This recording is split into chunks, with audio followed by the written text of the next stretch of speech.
तो चलिए आज के इस विश्लेषण में सीधा काम की बात पर आते हैं। एक तरफ देश भर में तेल बचाने की बड़ी बड़ी अपीलें की जाती हैं और दूसरी तरफ बड़े बड़े राजनीतिक रोड शो होते हैं। इन दोनों बातों के बीच का जो विरोधाभास है ना, वो भारत के सिस्टम में गहराई तक रचे बसे वीआईपी कल्चर की एक बहुत ही दिलचस्प सच्चाई हमारे सामने रखता है। आज हम जिन मुख्य पॉइंट्स को कवर करेंगे वो है, पहला, ईंधन बचाने की अपील, दूसरा, चुनावों में देरी का फैक्टर, तीसरा, सर्वदलीय रोड शो कल्चर, चौथा, वीआईपी काफिलों का इतिहास, पांचवा, आज घटते काफिले और छठा, राष्ट्रीय समाचार अपडेट। तो शुरुआत करते हैं हमारे पहले भाग से, ईंधन बचाने की अपील, सार्वजनिक अपील बनाम राजनीतिक यथार्थ। देखिए, इस पूरी कहानी को समझने के लिए थोड़ा पीछे चलते हैं। 10 मई की बात है जब पीएम मोदी ने सीधे तौर पर नागरिकों से एक बहुत ही स्पष्ट अपील की। उन्होंने कहा कि जितना हो सके पेट्रोल और डीजल का इस्तेमाल कम करें और कार पूलिंग करें। अब ऐसा क्यों कहा गया?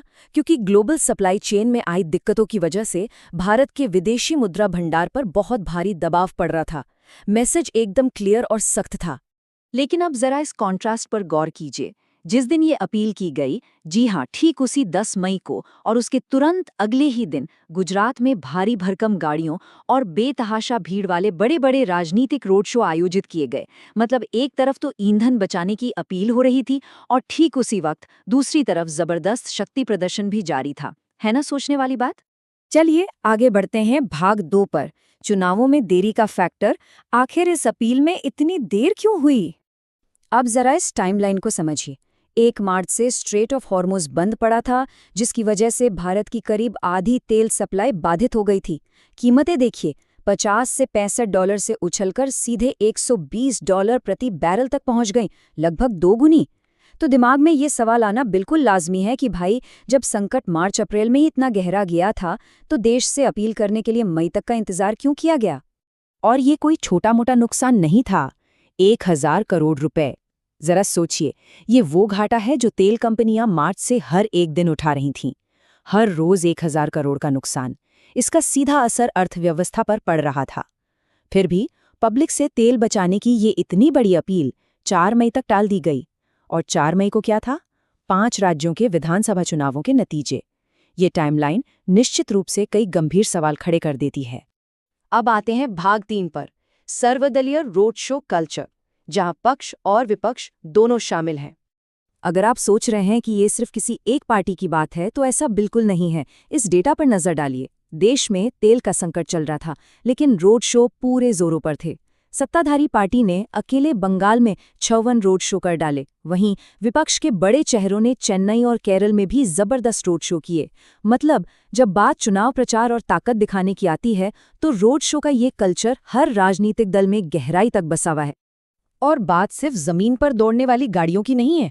चुनाव में स्टार प्रचारकों का एक बहुत बड़ा रोल होता है। ये हर पार्टी के वो टॉप 40 नेता होते हैं जो चार्टर्ड प्लेन्स और हेलीकॉप्टर से पूरे देश में उड़ान भरते हैं। सबसे दिलचस्प बात यह है कि इनके सफर का खर्च चुनाव आयोग के तय लिमिट से पूरी तरह बाहर होता है। अब सोचिए, एविएशन फ्यूल यानी विमान के ईंधन के दाम आसमान छू रहे थे और ये नेता हेलीकॉप्टरों में देश भर का चक्कर लगा रहे थे। इस पूरी तस्वीर की जड़ों तक पहुंचने के लिए भाग 4 पर चलते हैं, वीआईपी काफिलों का इतिहास, दशकों का राजनीतिक शक्ति प्रदर्शन। देखिए, इस वीआईपी कल्चर को समझने के लिए हमें थोड़ा फ्लैशबैक में जाना होगा। ये कोई आज या कल की बात नहीं है। 1989 में जगदीप धनखड़ जी 75 कारों के साथ दिल्ली गए थे। 2014-15 में प्रकाश सिंह बादल के परिवार ने महज 1.5 साल के अंदर सिर्फ पेट्रोल पर 14 करोड़ रुपए खर्च कर दिए। जयललिता जी का वो 20-25 कारों वाला मशहूर कस्टम टोयोटा प्राडो का काफिला हो, या मायावती जी के जन्मदिन पर अनिवार्य 100 कारों का हुजूम, ये अपना रुतबा दिखाने का एक बहुत ही पुराना और स्थापित तरीका बन चुका है। और अगर आपको लगता है कि बस इतना ही है, तो अगस्त 2017 का ये वाकया सुनिए। अखिलेश यादव के समर्थक लखनऊ लौट रहे थे और उनके काफिले में 175 कारें थीं। जी हाँ, 175 कारें। और सबसे हैरानी की बात तो यह है कि ये पूरा का पूरा विशाल काफिला बिना एक भी रुपया टोल चुकाए सीधे टोल प्लाजा से पार हो गया। ये सिर्फ कारों की गिनती नहीं है, ये सरेआम अपनी ताकत और रसूख का प्रदर्शन है। लेकिन रुकिए, सारे रिकॉर्ड्स तो दिसंबर 2016 में टूटे। राजनेता अतीक अहमद पूरे 1500 कारों के काफिले के साथ कानपुर में दाखिल हुए। आप इमेजिन कर सकते हैं, 1500 कारें। पूरे शहर में भयानक जाम लग गया, यहाँ तक कि एम्बुलेंस के रास्ते भी बंद हो गए। और जब बाद में इस पूरी अराजकता पर उनसे सवाल पूछा गया तो उनका जवाब क्या था? उन्होंने कहा, क्या मुझे साइकिल पर आना चाहिए था? आइए अब आज की स्थिति पर नजर डालते हैं। भाग 5, आज घटते काफिले, सुधारात्मक कदम। हाल ही में जो अपीलें की गईं, उनका एक सीधा और पॉजिटिव असर देखने को मिला है। एक टॉप डाउन अप्रोच दिखी है, यानी बदलाव ऊपर से शुरू हुआ। प्रधानमंत्री ने खुद अपने काफिले को भारी भरकम गाड़ियों से घटाकर शुरुआत में सिर्फ 2 कारों तक सीमित कर दिया। इसका असर ये हुआ कि बाकी केंद्रीय मंत्रियों और राज्यों के मुख्यमंत्रियों ने भी तुरंत अपने मोटरकेड छोटे कर दिए। बिहार में तो सम्राट चौधरी सीधे इलेक्ट्रिक गाड़ियों पर शिफ्ट हो गए। ये वाकई में एक बड़ा कदम है। हालांकि जमीनी हकीकत पूरी तरह से नहीं बदली है। मध्य प्रदेश में विधायक प्रीतम लोधी का ये ताज़ा मामला ही देख लीजिए, जिन्होंने हाल ही में 300 कारों के विशाल काफिले के साथ इस पूरी फ्यूल सेविंग मुहिम को ही खुली चुनौती दे दी। ये साफ दिखाता है कि गाड़ियों की कतारों से अपना रुसूख दिखाने की इस पुरानी आदत को जड़ से उखाड़ फेंकना कोई आसान काम नहीं है। आदतें इतनी जल्दी नहीं छूटती। चलिए अब अपने मुख्य विषय से थोड़ा हटकर भाग 6 पर चलते हैं।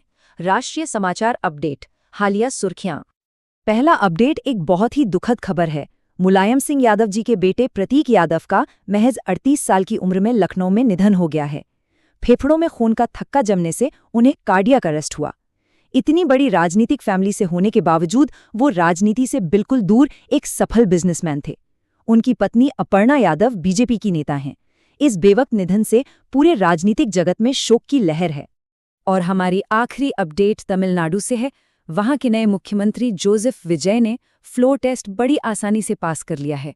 उन्हें सरकार बनाने के लिए 118 वोटों की जरूरत थी, लेकिन उनके पक्ष में पूरे 144 वोट पड़े।